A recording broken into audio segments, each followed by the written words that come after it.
بسم الله الرحمن الرحيم. عما يتساءلون عن النبأ العظيم الذي هم فيه مختلفون كلا سيعلمون ثم كلا سيعلمون ألم نجعل الأرض مهادا والجبال أوتادا وخلقناكم أزواجا وجعلنا نومكم سباتا وجعلنا الليل لباسا وجعلنا النهار معاشا وبنينا فوقكم سبعا وشدادا وجعلنا سراجا وهاجا وأنزلنا من المعصرات ماء ثجاجا لنخرج به حبا ونباتا وجنات ألفافا إن يوم الفصل كان ميقاتا يوم ينفخ في الصور فتأتون أفواجا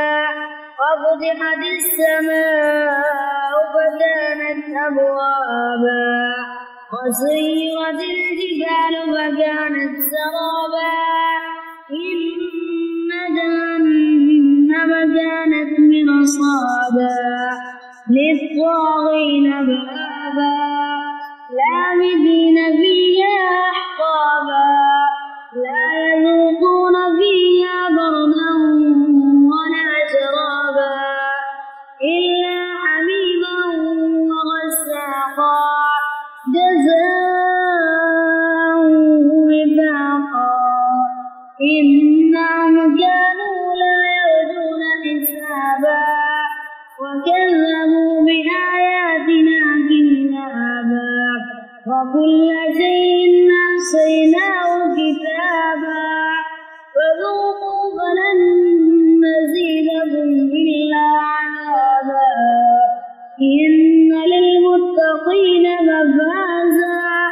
حدائق وأعنابا وكواعب أترابا وكأسا دهاقا لا يسمعون فيها لغوا ولا كذابا جزاء من ربك عطاء حسابا رب السماوات والأرض وما بينهما الرحمن لا يملكون منه خطابا يوم يقوم الروح والملائكة صفا لا يتكلمون إلا من أذن له الرحمن وقال صوابا ذلك اليوم الحق ومن